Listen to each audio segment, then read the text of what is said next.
Mon ange a été constitué de petites bribes, en fait. Il fallait, sur le tournage, en fait, moi j'ai donné la réplique aux petites filles, à l'adolescente et à la petite fille, parce que je me voyais mal demander, enfin, toi, diriger un petit garçon, un adolescent, c'était déjà assez difficile de diriger la petite fille, etc. Il y a une coach qui a travaillé en amont avec l'adolescente et avec la petite fille, et puis ensuite sur le plateau, finalement, j'ai pris la main et j'ai donné la réplique aux enfants. Et puis ensuite, j'ai demandé à un de mes anciens étudiants, Émile Falk, de faire la doublure de mon ange pour donner la réplique à Fleur. Et aussi pour les présences ou les draps, j'avais besoin d'une doublure physique pour pas mal de choses. Et aussi un comédien qui joue bien pour donner la réplique le mieux possible à Fleur. Et ensuite, deuxième étape, on a refait toute la voix de mon ange, puisqu'il fallait trouver une voix qui part de l'enfance à l'adolescence. Donc il fallait que je trouve une voix. Et alors là, c'était, parce que le premier montage, c'était ma voix.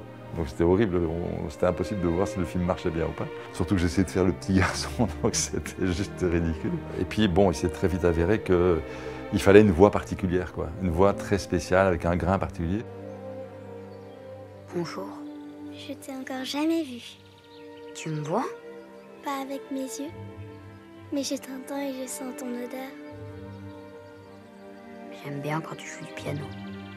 On n'imagine pas mon ange avec une voix normale, quoi. Et donc, du coup, on a fait un casting de voix, mais énorme, quoi. Je ne sais pas combien de personnes j'ai vues, parce qu'il fallait trouver la voix, et puis il fallait trouver la voix de l'ado, que je transforme en voix d'enfant. On a utilisé un logiciel de Beercam pour pitcher un peu la voix.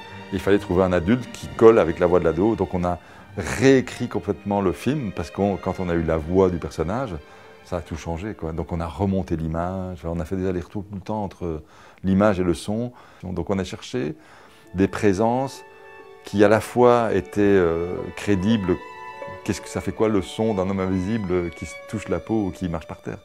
Donc on a mélangé avec des pinceaux de soie sur de la soie, avec des sons de peau. Enfin, on a fait toute une recherche sur la présence physique du personnage pour qu'on ne se dise pas il est nu, mais qu'en même temps il soit présent, quoi. J'adore te regarder. Raconte-moi ce que tu vois.